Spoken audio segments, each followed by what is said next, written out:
Ladies and gentlemen, would you please rise for the playing of our national anthem?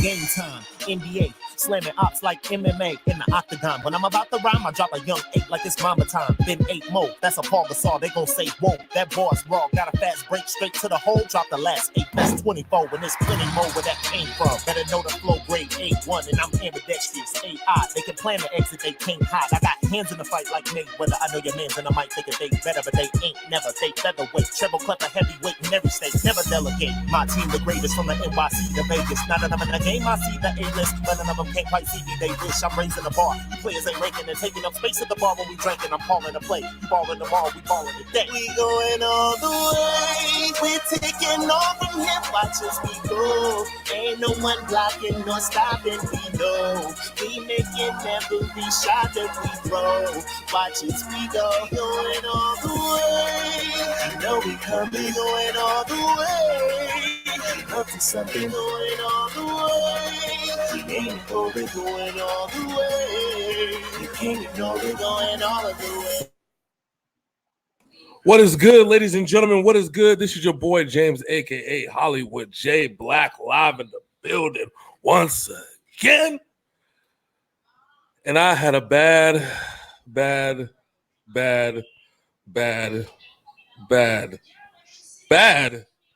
horrible, horrendous, incredulous weekend of epic proportions. While my man over there, my main man, Big Syn, is now one game behind in the race for first place. But my Niners won, and that's what matters to me. Yay! They're still the ugly chick at the prom. That doesn't matter. Shit. And you guys lost Juice for 4 to 6 weeks? Ooh. Yes, and we also lost our right tackle. I know. But we haven't had our top touchdown scorer for 2 games, but we're still winning, so no excuses. But we're 4-0. That's what matters. There's only 2 teams left, and it's your team and it's my team. Who would have thought that I could say that both of our teams are undefeated 5 weeks into the season? Nobody believed. We believed. Well, ladies and gentlemen.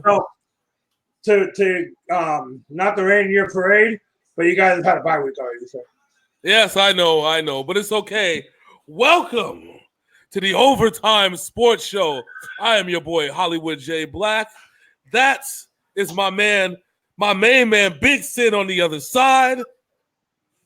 My man, Choco Loco. My man, Darren is watching What Is Good. Hey, we lit. Let's get to it. We had a crazy ass weekend, and I should have known some crazy ass shit should have happened this weekend because the weekend before some crazier shit happened.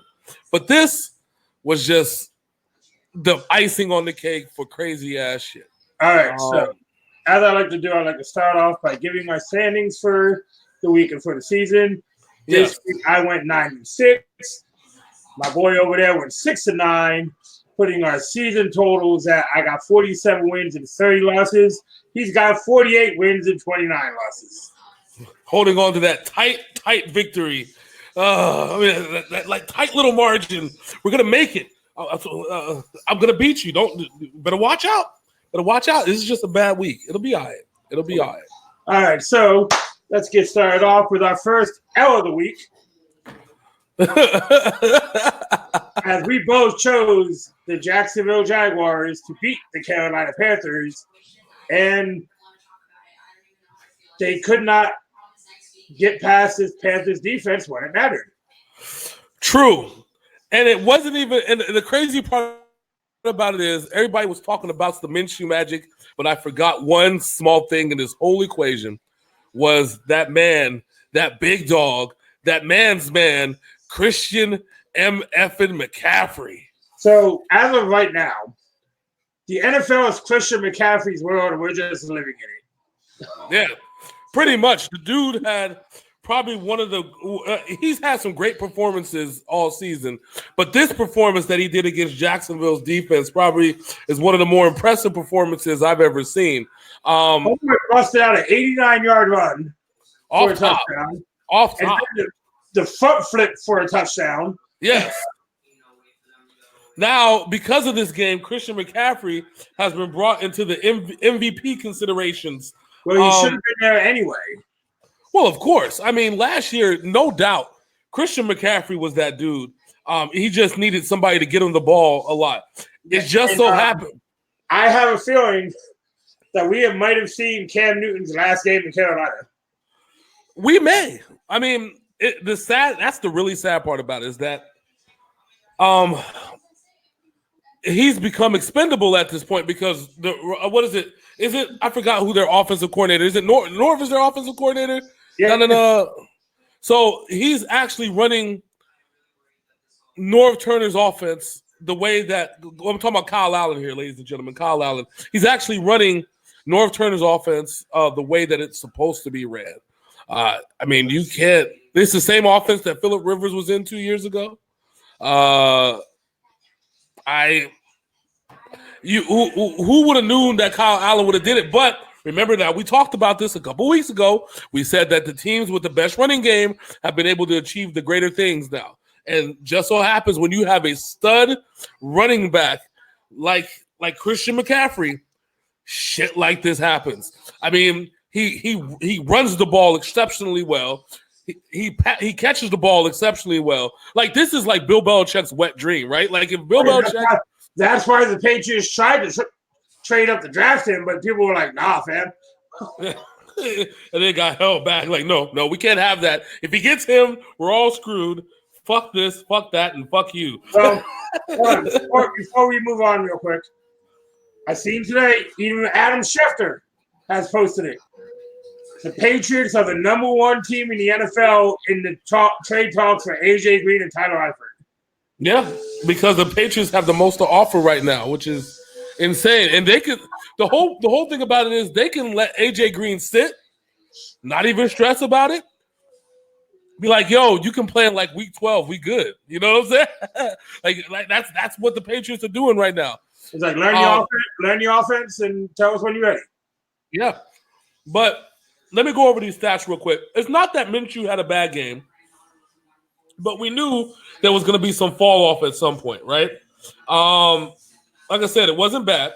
I mean, it wasn't good, but it wasn't bad. Real quick stats.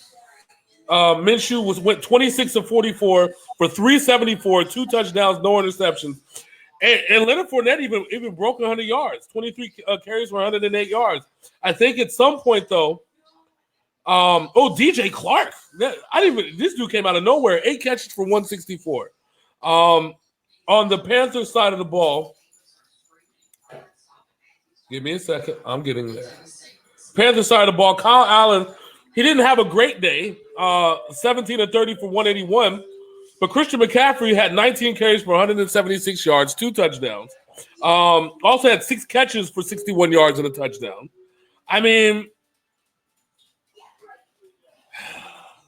dude, if he can continue this pace and not be injured, and they can protect Kyle Allen, and they say, let's run with Kyle Allen for the rest of the season, this is it. This is a playoff team. Straight out, no BS. The Carolina Panthers are a playoff team, and that is a scary thing to say because Atlanta has fallen so far off. You can't trust Tampa, so the only obstacle in their way is New Orleans. And I'm gonna say it as a caveat: Teddy Bridgewater is playing the best football of his career right now. Yeah. So, I mean, at the very least, you know that either Teddy Bridgewater is the future of the Saints, or the future of another team that's going to be quarterback greedy come this offseason.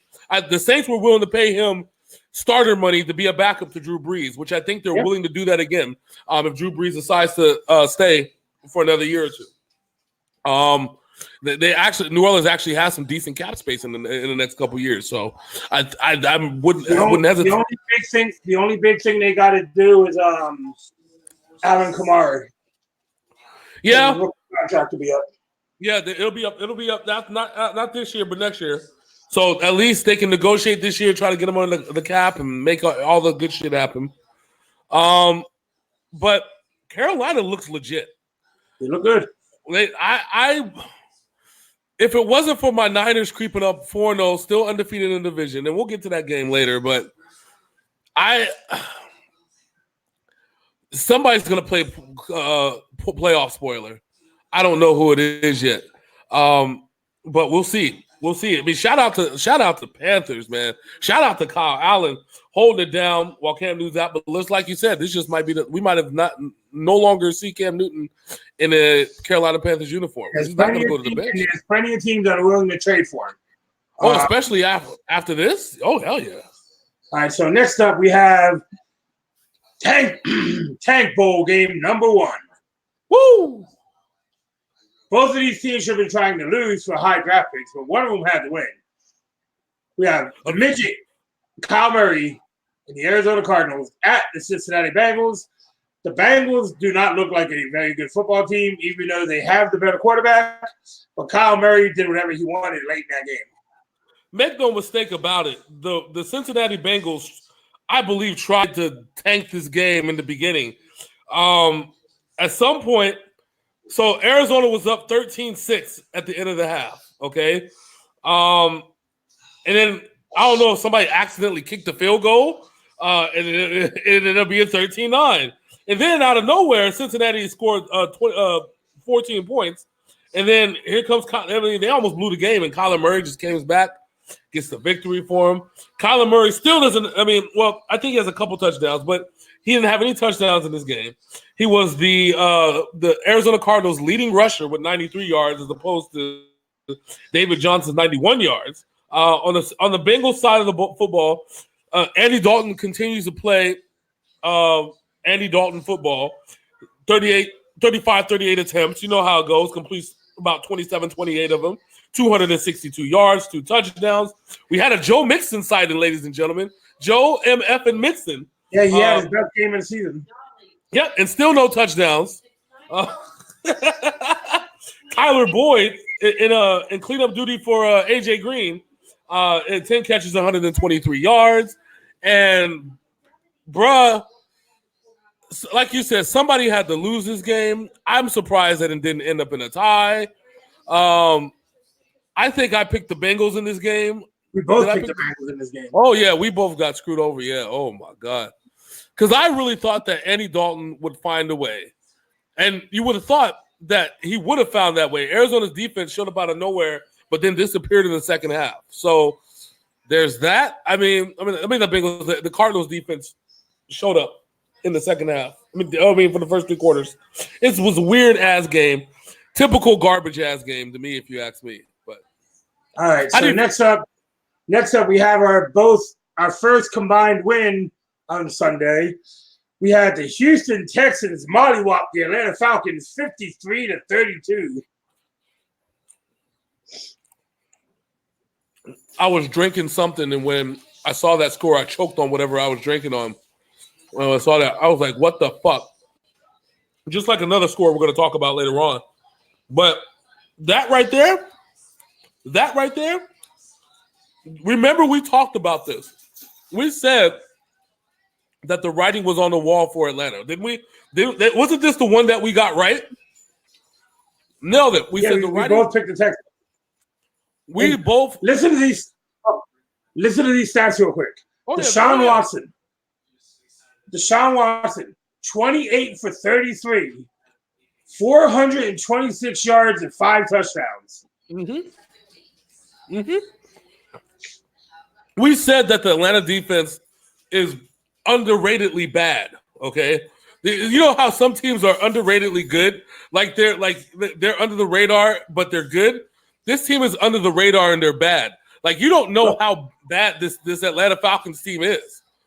Well, here's the shocking part. So you heard those stats, right? Yep.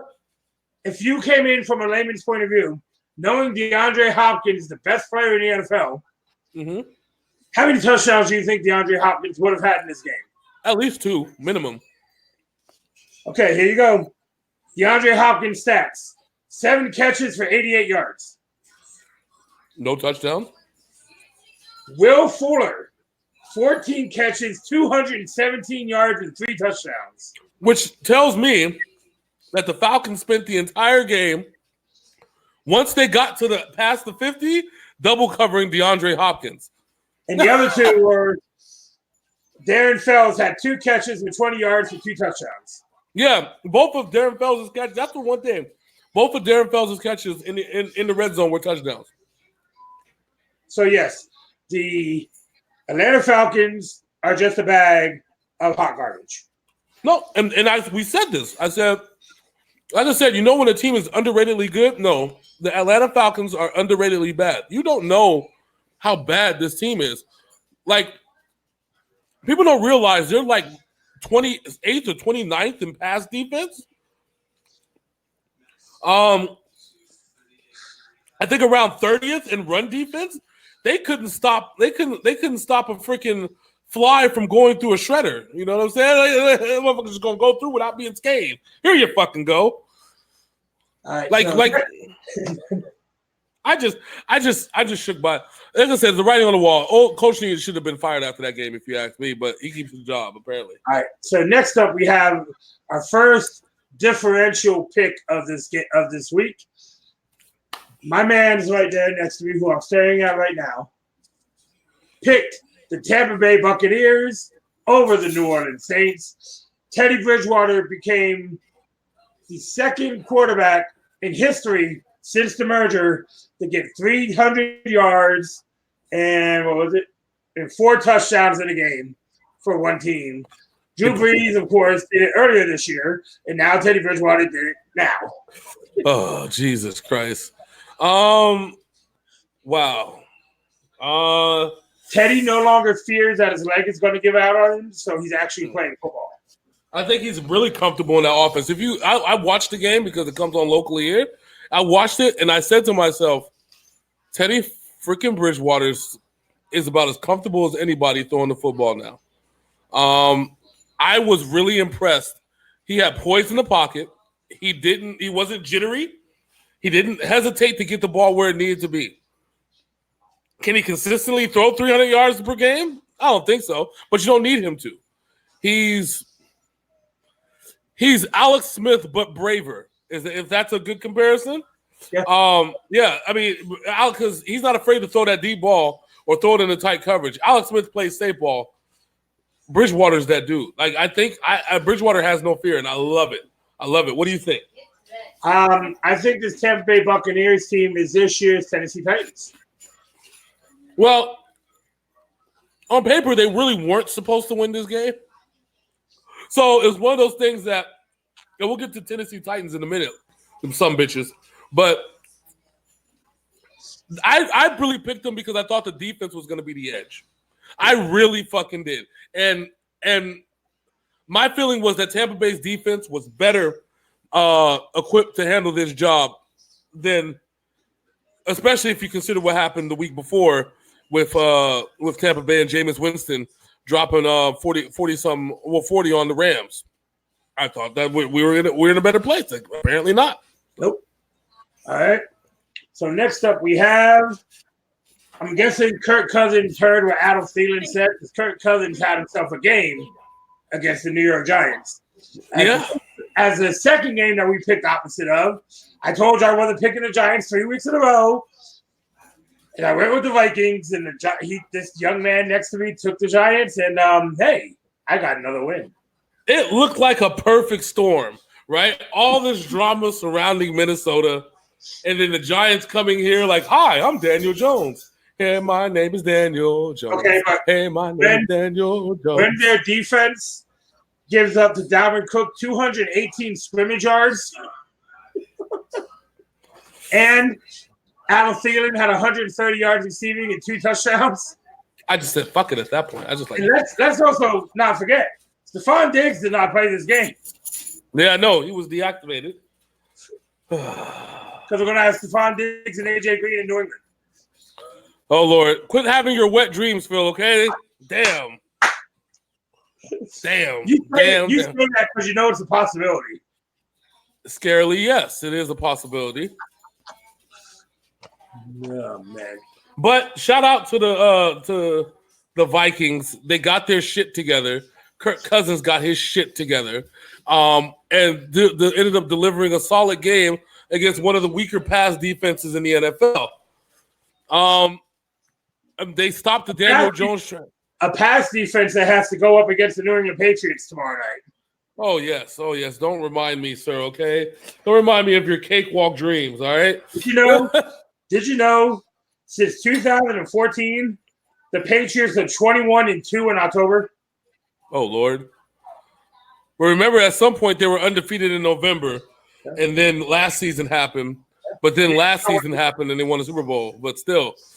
All right. So next up, we have a game that me and Mr. Blaq should be ashamed of, even though we didn't play.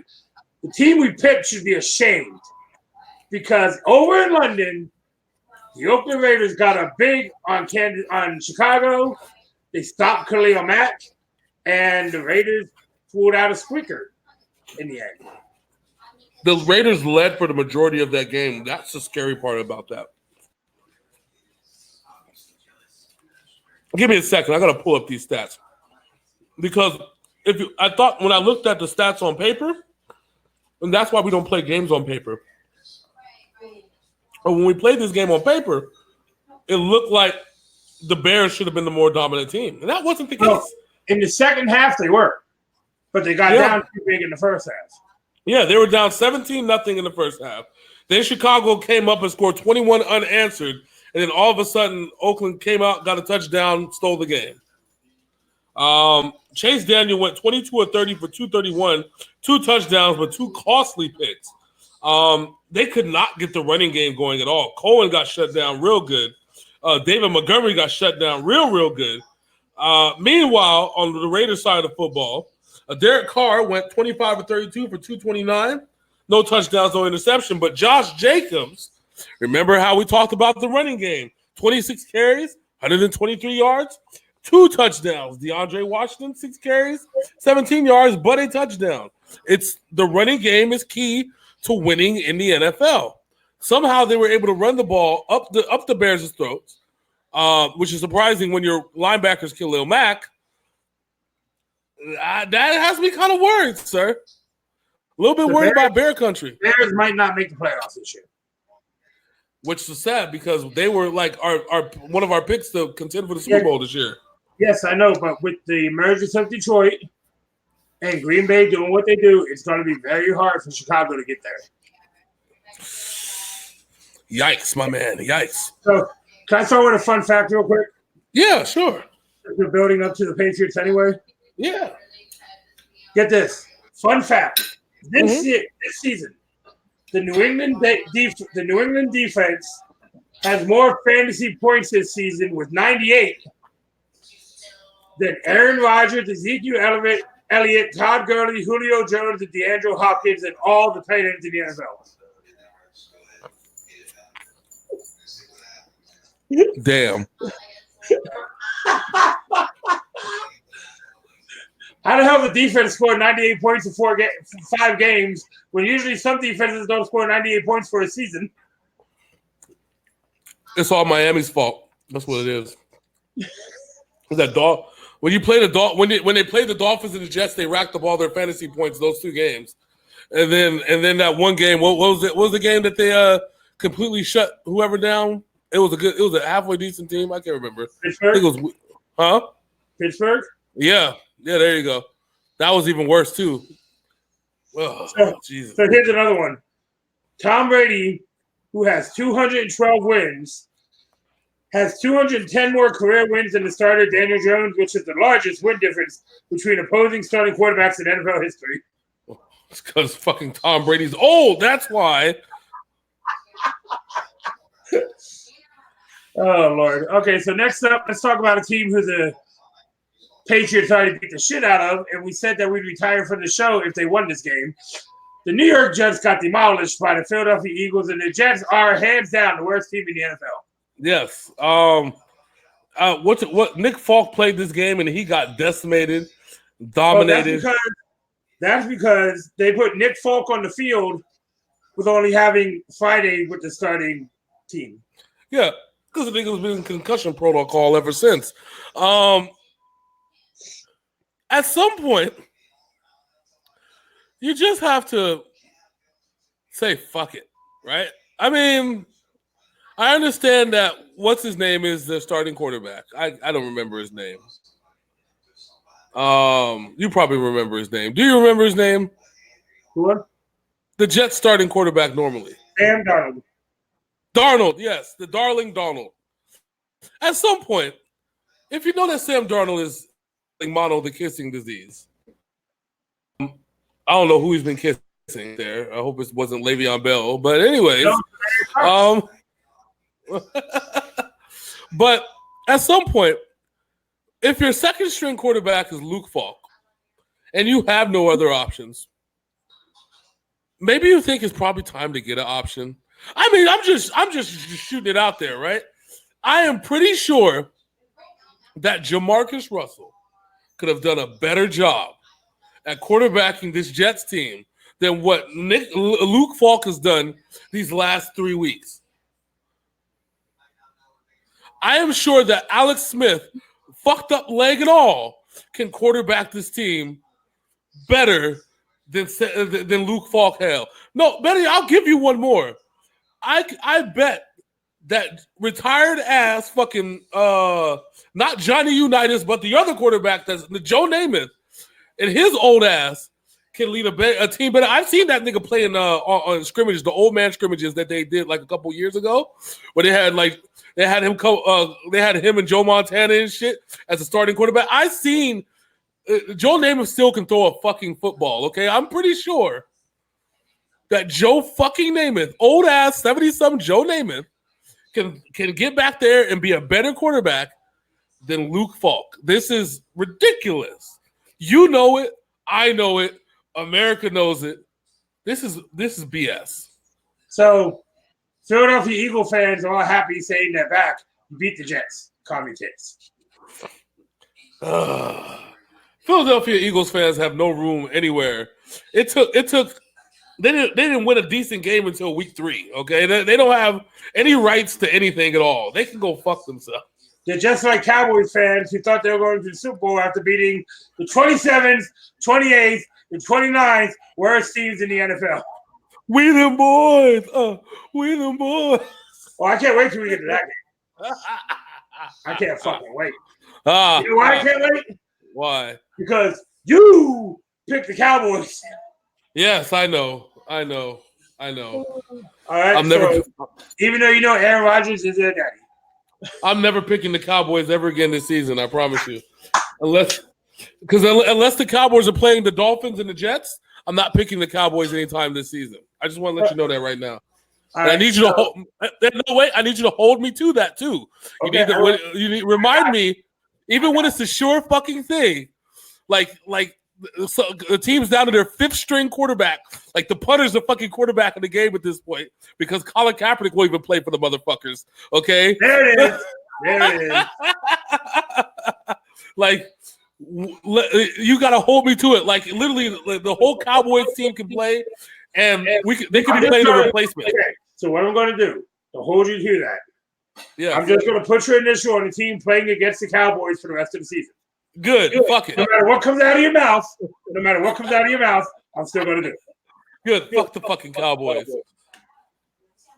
All right. So next up, we had an Earl Thomas sighting, and not in a good way, because he tried to kill the young quarterback for the Pittsburgh Steelers. The Pittsburgh Steelers almost beat the Ravens with a practice squad quarterback.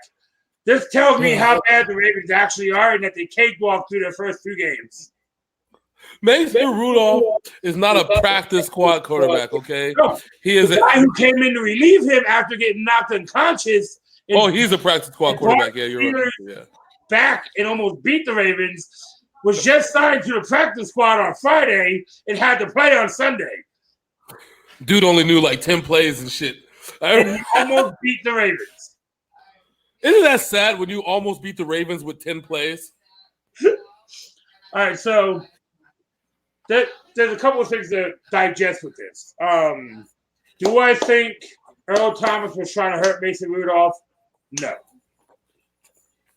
Do I think the Pittsburgh Steelers need to get better equipment to get people off the field? Yes, because the medical cart broke down and they unscrewed the fucking bars off this man's face mask and made him walk to the fucking sideline.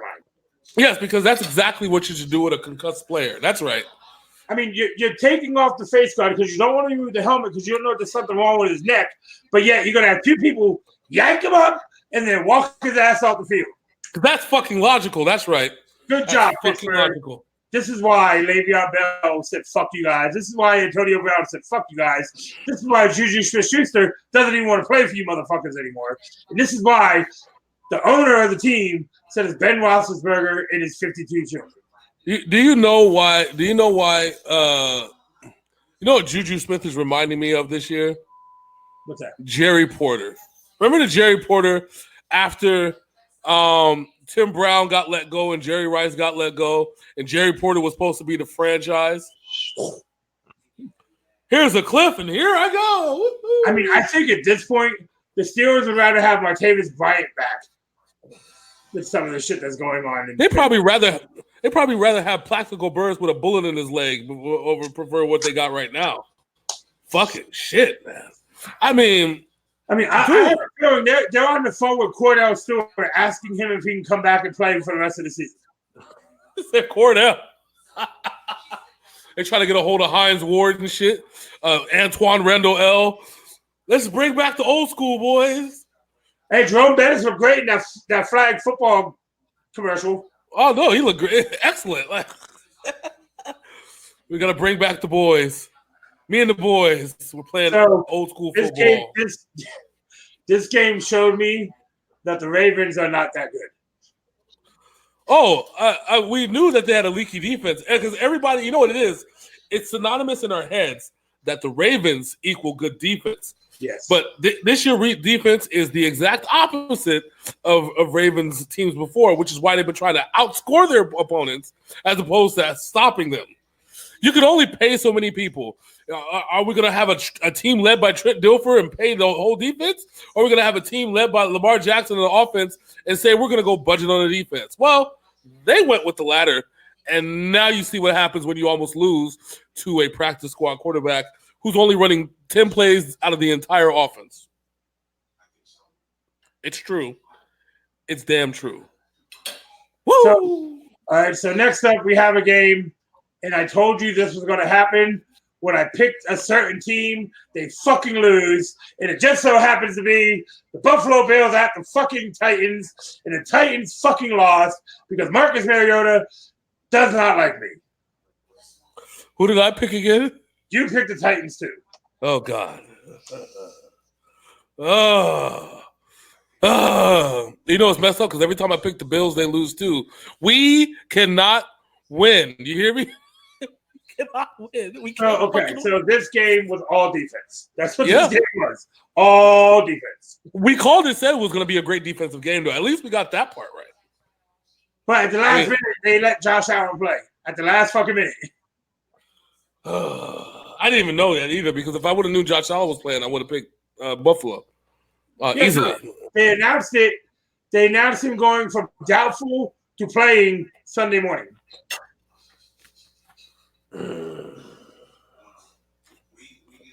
Dirty pool. Right?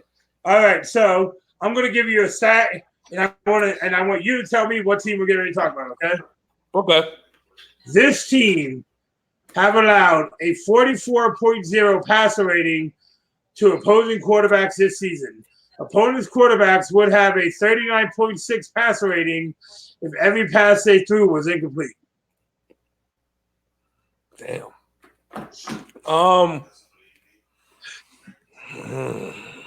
It's an easy guess, dude. It's the Patriots? Yes. So let's get this right. If the quarterback incomplete every single pass, they would only have a quarterback rating 5 points less than what the Patriots are giving up. Oh, Jesus Christ. Okay, well then. So all right.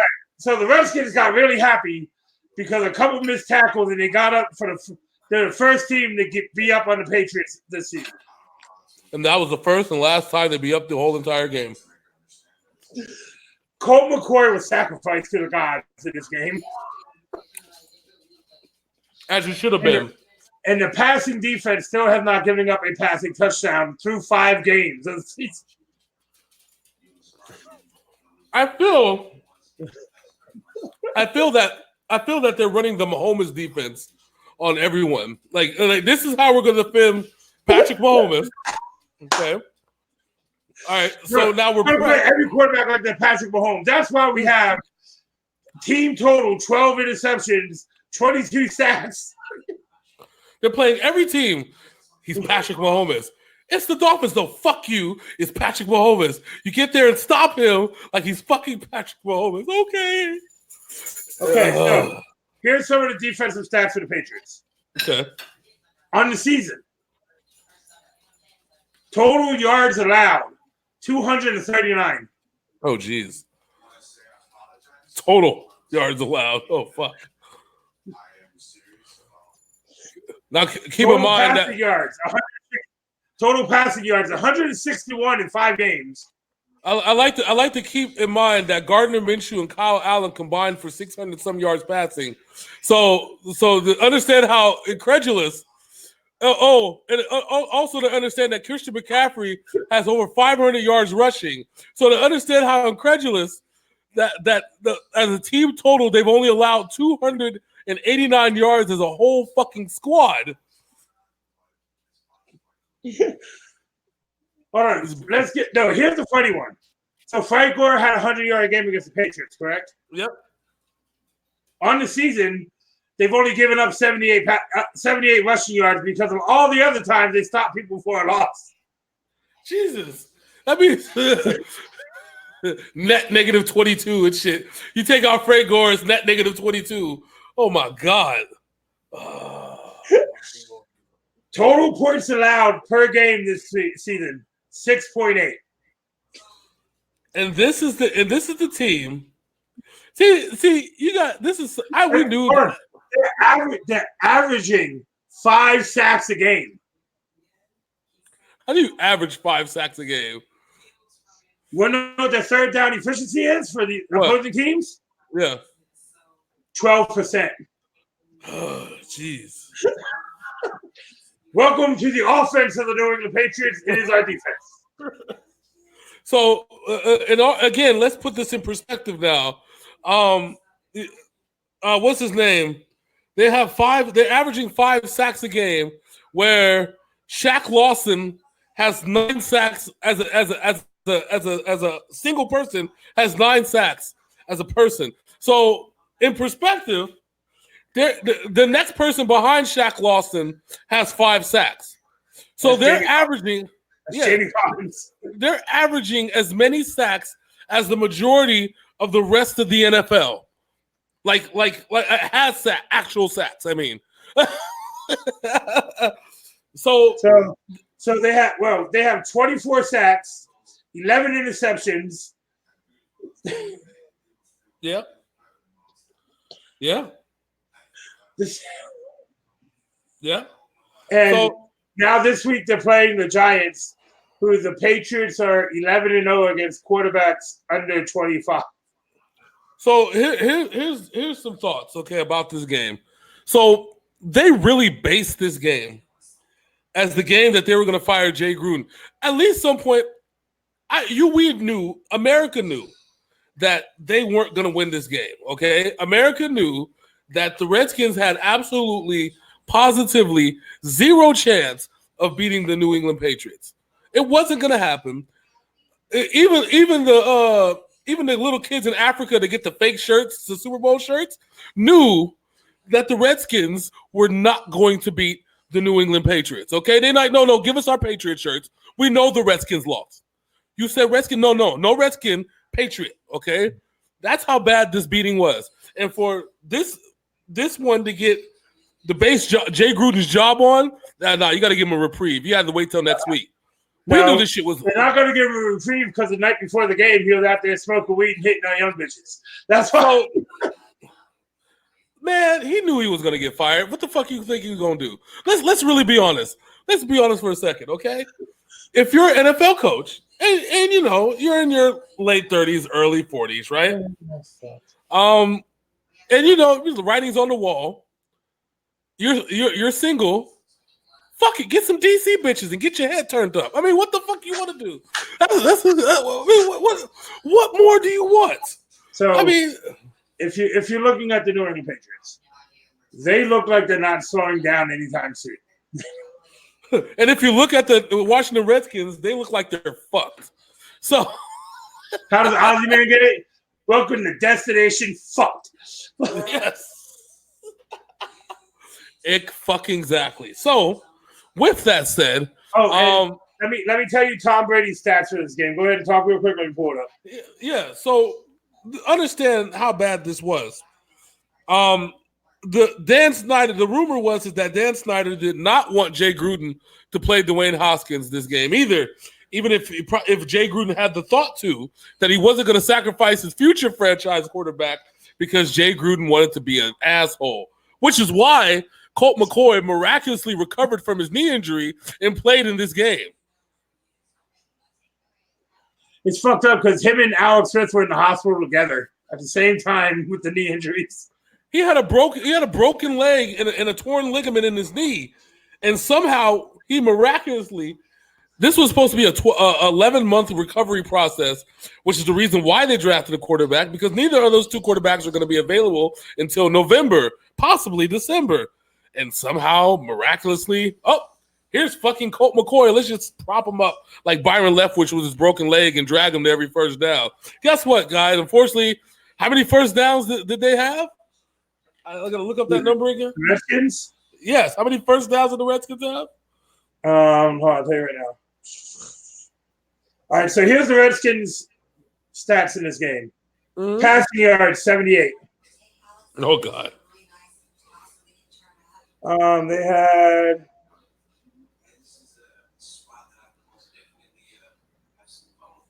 3 first downs. 3 first downs.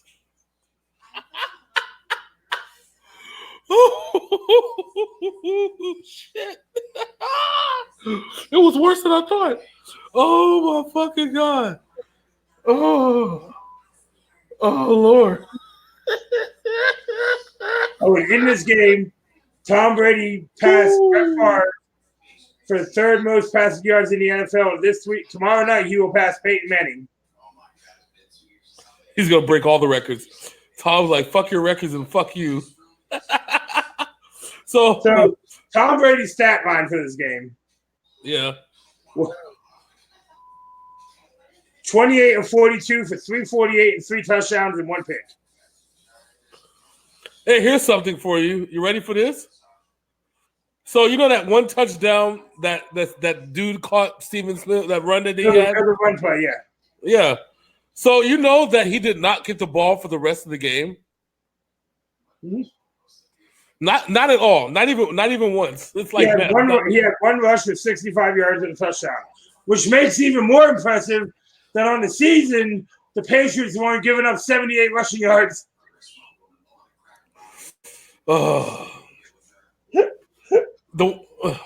Washington averaged 4.2 yards a play, as opposed to New England's 6 yards a play. 6 yards per play. New England converted 33% of their third downs, as opposed to Washington's 9%. I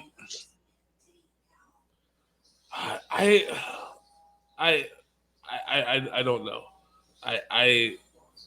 This is a horrible game. This is horrible. Like I said, they sacrificed Colt McCoy. Yeah. Sacrifice him to the gods. And now they don't even have a bye week to kind of just be like, fuck it. You know what I'm saying? They don't even have that. They got to go Redskins got to go full steam ahead in this game, baby. Ride or die. All right, so next up is a game that we picked and we thought was a guaranteed win. Ended up being an L.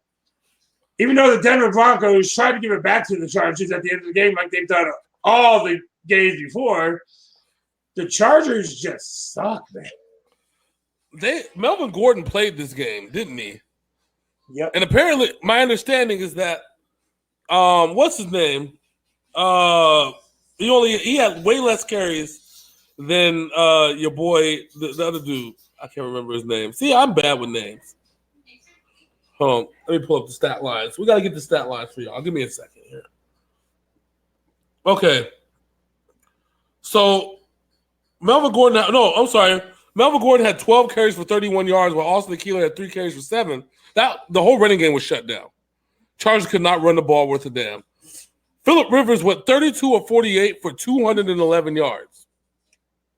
How many picks? 2. 32 of 48. 211 yards, not 311 yards. That means that at the very least, he was getting like 5 yards a pass or completion, not to say. That's not winning games, sir. I don't know about you, but I don't think that's going to win you a game. Nope. No, not at all. This was all bad. I was watching a video today. They said John Elway bought the DLC for Philip Lindsay because he actually showed up this week.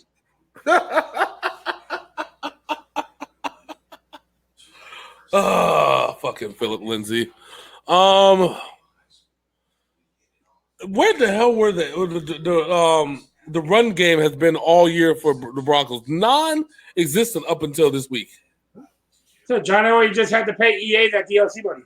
Yeah, of course, they had to. You know, I mean, what else the fuck gonna do? Season's a bet here.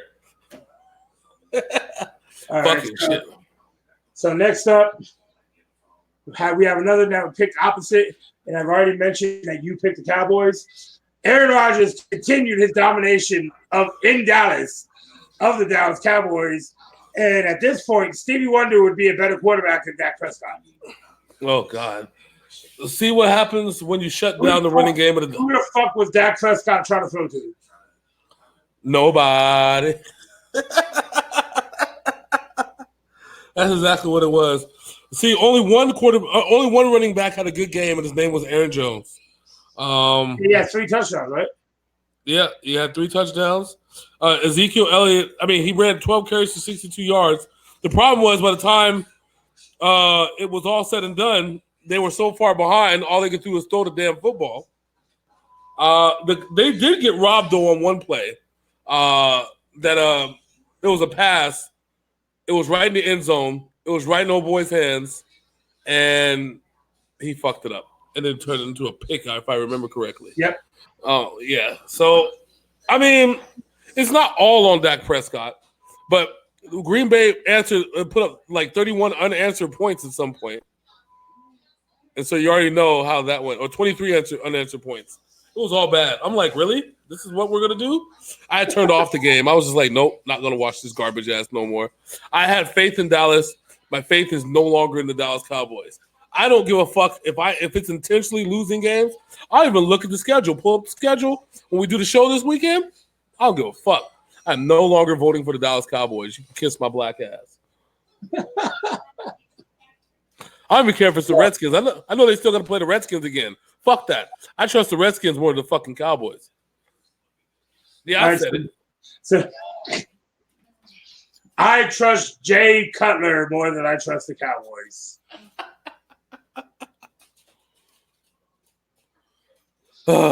Next up is another game we picked opposite of. Yep. And I almost went with you on this game. But I was like, you know what? Fuck Kansas City.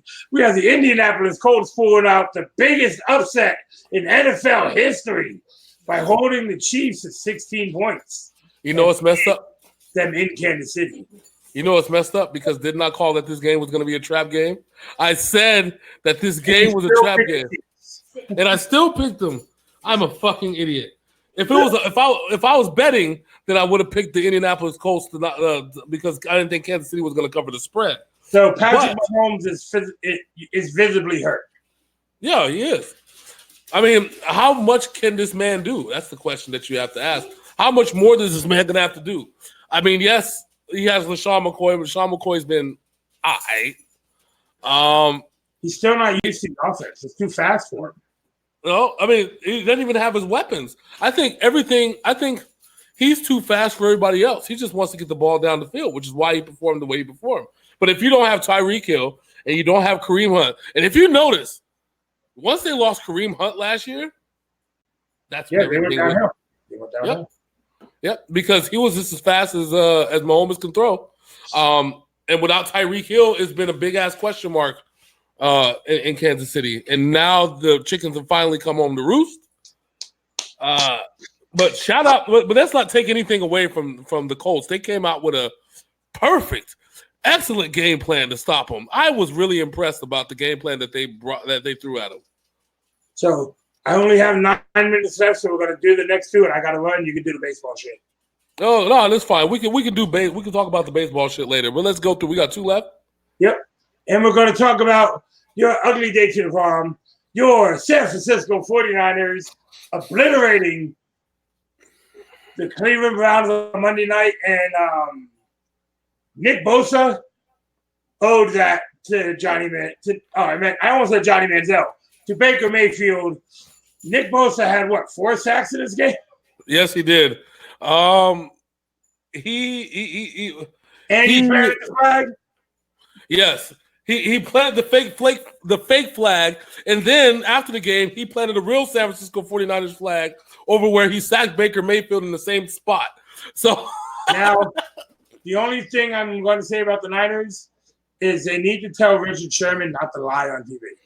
Well, he was just hyped up. I could see where the confusion came in. He was just hyped up about the game. Dude, understandably, let me tell you something. Richard Sherman has not been this excited about football since the Crabtree days. Yeah. Okay? I mean, he's really excited. He feels happy. He's in a good place. He's the unequivocal leader of our defense right now. He's playing at a high level, and he has shortcomings. We're not saying that he's perfect, but he's playing at such a high level. He can't cover past 25 yards. No, but he has played enough to a level where everybody else has stepped up for him. So, like, if Richard Sherman ever wanted to become a defensive coordinator, like, I think that he would excel at that because everybody has rallied around this man in order to become, as the leader of the defense. And they've been shutting down teams that you wouldn't even think that they would have shut down. You know, people want to talk about, oh, yeah, y'all beat the Browns. Weren't the Browns supposed to be a team that was considered Super Bowl contenders? We did. Yeah, we did. The Tampa Bay Buccaneers, yeah, but those same Tampa Bay Buccaneers mollywopped the Rams. Okay. Who else we beat? The Cardinals? Is that a game that we did? We beat the Cardinals? You haven't played them yet. We haven't played the Cardinals. That's why you're still undefeated, because you haven't played a team you have not beaten in 6 years. Oh, we got to give up the ghost. We got to get rid of the specter that is the Arizona Cardinals. That's not going to happen. We're not going to lose on that one. I guarantee it. But so this is what we have next. Okay, let me go back. So our next game is going to hurt. Huh? Losing Juice is going to hurt. Yeah, that's going to be rough. Because if their run game was not effective after he got hurt. No, I know. But as the Niners, we'll find a way. Kyle Shanahan game plans very well. The key is speed. We have to be faster than the people on the other side of football. So I think that this Rams game is going to be a test on where we fall. If we can beat the Rams, I think we're going to be in a good place. But I don't know if the Rams are going to drop 3 in a row. That would be something. It'd be funny. Yes, it fucking would be. All right, what else we got on deck? Next up, we have tomorrow night's game. We got to do our pick. Oh, yeah. Who's playing tomorrow?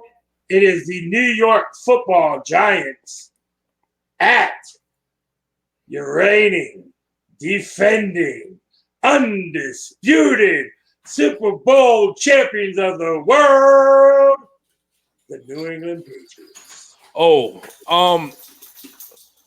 How many times has a rookie quarterback ever beaten Bill Belichick?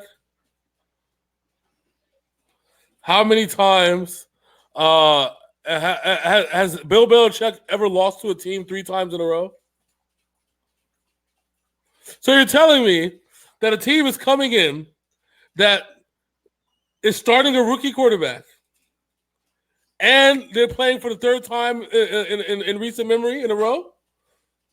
And the last two were were bad losses. I think you know where I'm going with this one. So Saquon Barkley is still not playing. I think you know where I'm going with this one. Yeah, you're going with the David Jones show in the Giants. Nope.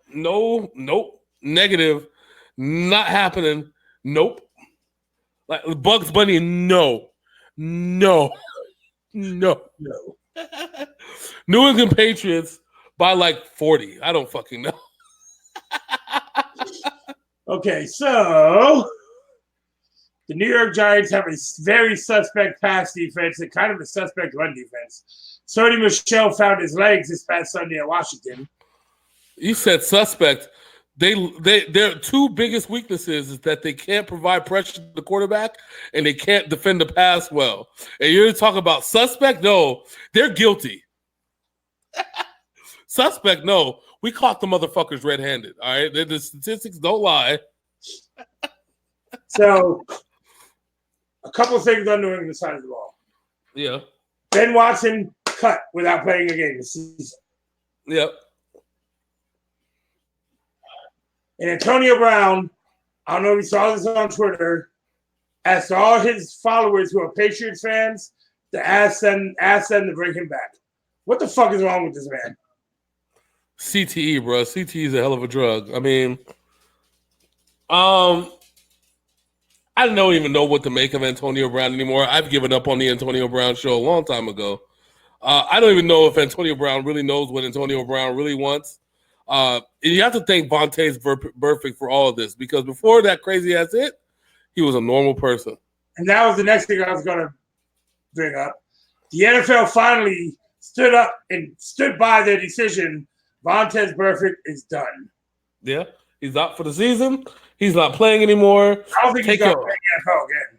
No, I think that at some point the XFL is coming.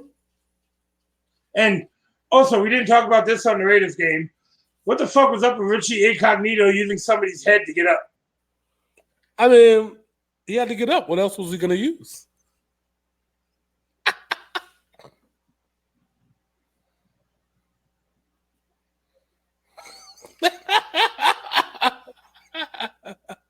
I mean, somebody else's knee, shoulder. Field?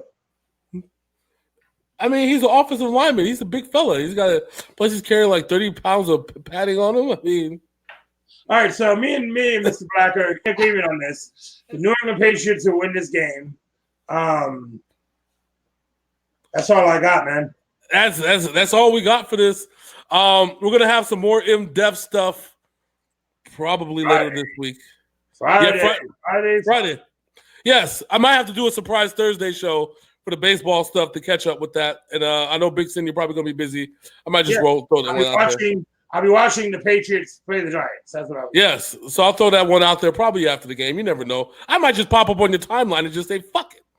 Anyways, that's the man Big Sin over there. I'm your boy, Hollywood J. Black.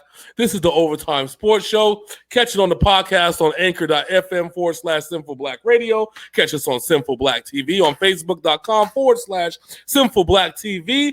Until then, we are out this bitch. Deuces.